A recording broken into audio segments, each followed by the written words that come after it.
a motorcyclist's guide to choosing your lane and finding your path. I'm Foreshore Rider, and I'm going to help you get to know where to go, especially as a motorcyclist, and what lanes to choose. You're traveling down a small town like this, and there's things you have to look out for. First of all, ride down close to the center because you have to be aware of opening doors. If there's more than one of you, ride single file, 2-lane road, is stay in the left part of the lane. Stay away from those doors. Know what's going on. It gives you a better view of everything that's ahead of you. See that white truck pulling out ahead of you? That gives you an idea there may be a major intersection. There is. There's a stop sign, a bus pulling out. It's a 3-way stop.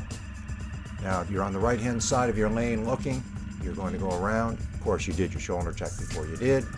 And now we're working our way back over. Here we have a multi-lane highway. Left position of the right lane.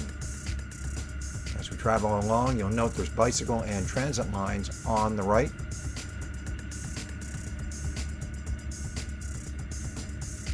Of course, we're looking way down the road, at least 12 to 14 seconds ahead of us, looking for any intersections, lights to change, and so on. As we're pulling up behind this vehicle, we are going to be on the left-hand side, a little bit angled, just in case we have to get around them instead of getting rear-ended. And that does happen occasionally. As we travel through, you note again the transit and the bike lanes on the right-hand side. Now, we're going to get prepared to pass. We're on the right-hand side of the lane, and it places you in the rear view mirror longer of that vehicle you just passed. And now, once we're passed and it's safe to do so, we're going to resume our journey by moving back into the lane we were before. Here's a case where we have 2 lanes and they merge into one. So we check, we move over, get in the right-hand side first, and then we move to the left, 1 track at a time. And we continue. Now we're in a 2-lane blacktop and with the twisties, and this is where the real fun is, but at the same time we have to put safety first. We can't see all the way around this corner, so what do we have to do? We're on our outside. Now watch these guys here. Look at the lean. He's actually leaning across the center line, which puts him in the death zone. Make sure that when you're on the outside lean, that you do not cross this line.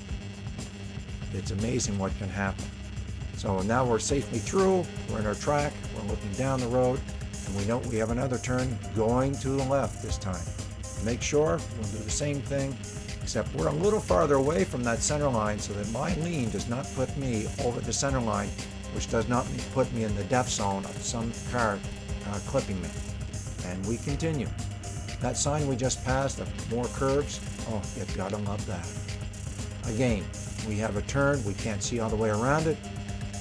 We position ourselves so that we can. We find what is known as the right line to go around corners. It's also known as the apex. And in this case, we're going to use that apex or a line to go just a little bit wider.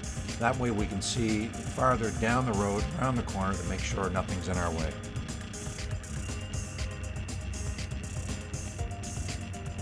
The open road, there's nothing like it when it's full of curves, and that's what motorcycling is all about.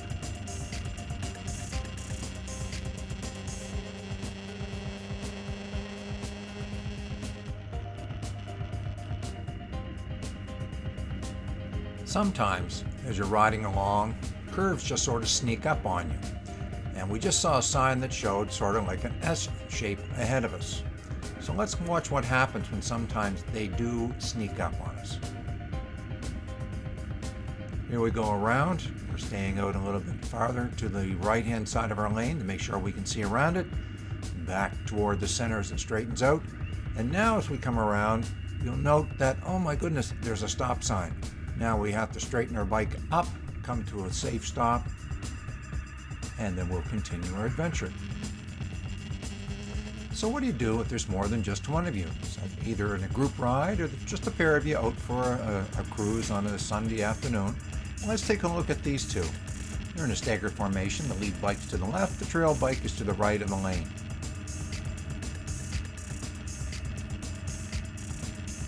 As you'll note, they are approximately 1 second apart. sign with the curves coming ahead. Well, watch the trail bike, what he does as they go around. He moves from the outside, he goes more toward the center. And he's back in his position. And now as they're making a right-hand turn, both of them are on the outside. And then back into position again. Remember, anytime you group ride, you're riding with somebody else, you ride your own ride. Ride it the safest way you possibly can around those curves.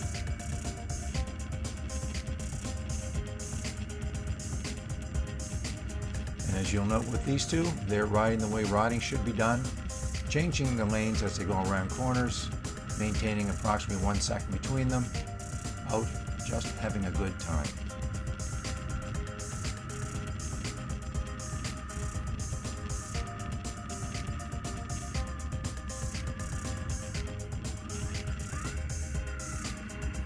So what happens if you have to negotiate multiple lanes?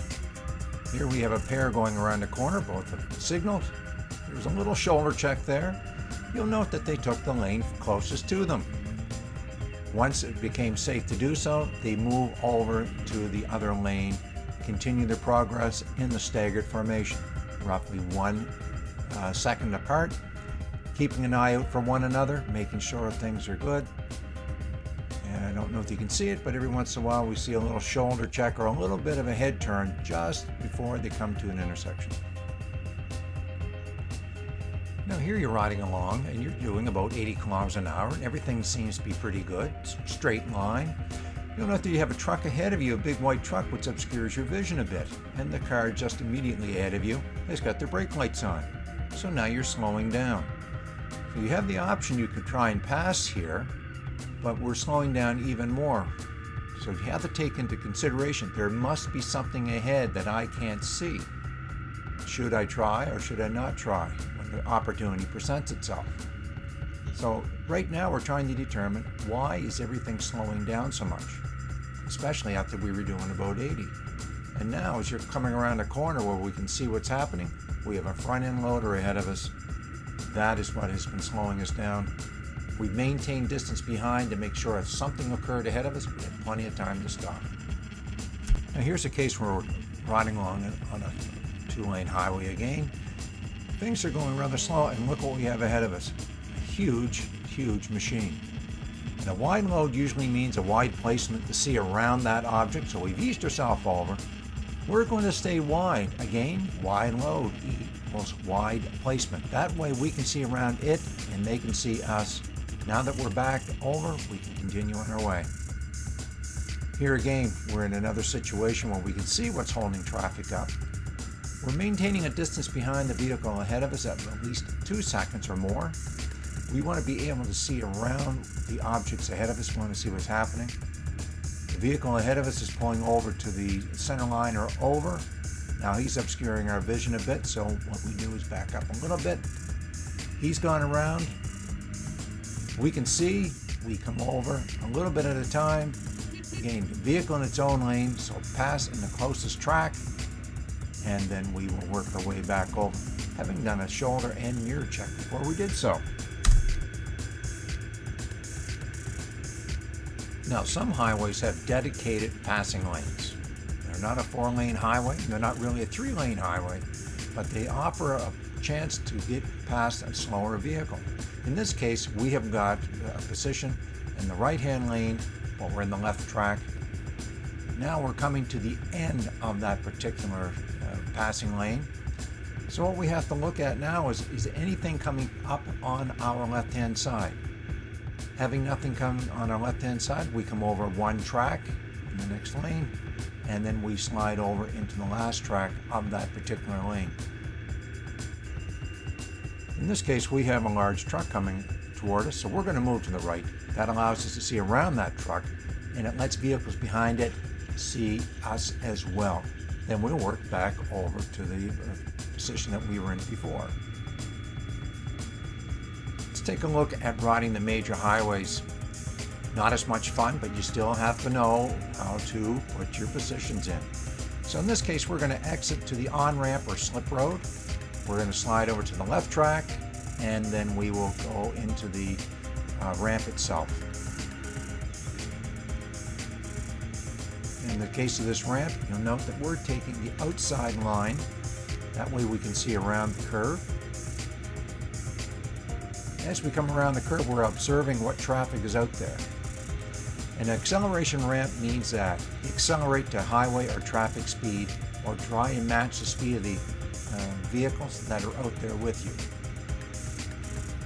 As we come through on the acceleration ramp, we're taking a look behind us, and now we're going to merge by coming the right track first, then the left track, and getting into our riding position in the right-hand lane.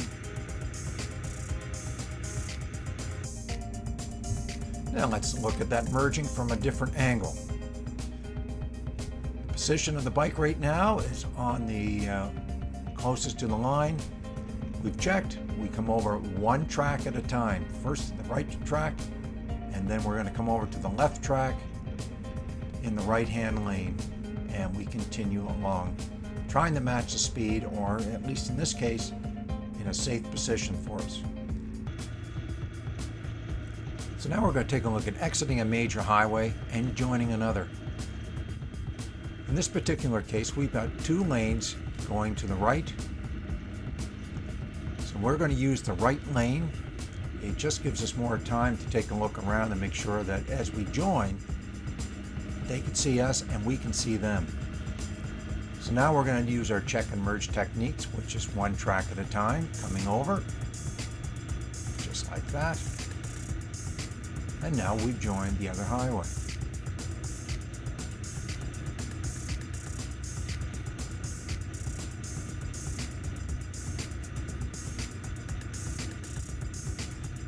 In some cases, you have to be aware that some far right lanes are exit lanes farther ahead. So now, keep a look for signage. Check to see if it's going to be that way. So, having looked at the sign above, we're going to move over one track at a time, taking position. Now, this is our far right lane. The other lane has now become an exit lane.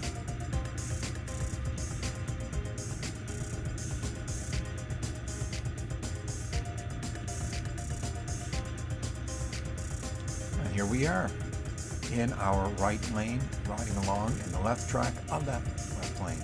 Now, some acceleration lanes become very long, and they may become the new right lane, or they can become another exit ramp. In the case that we have along here, you'll see to the right, we have a lane moving in, an acceleration lane moving in. We've also had a second acceleration lane. Let's just stay the course here until we're sure of what is going on. There doesn't seem to be much traffic in the other lane for one of two reasons. A, there is none, or B, that's a way out. So let's keep it as a way out. We just passed a sign that showed that it was a right-hand turn in that lane. Those other two lanes have now merged. We're going to continue to stay our course. In this particular case, right here, we now just have one lane to our right. So research your highways before you ride them.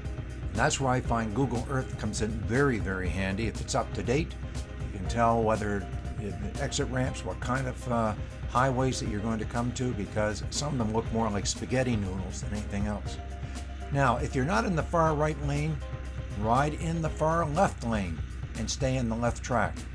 Again, this gives you more options. That way, traffic can only come at you one way. It's hard to exit from here, so what you'd have to do is cross one lane at a time. Use your check and merge techniques. So if you're not in the far right lane, get in the far left lane. Now we're going to exit one major highway and join another, but we're now going in the opposite direction. And instead of the joining happening from our left-hand side, the joining is happening from our right-hand side.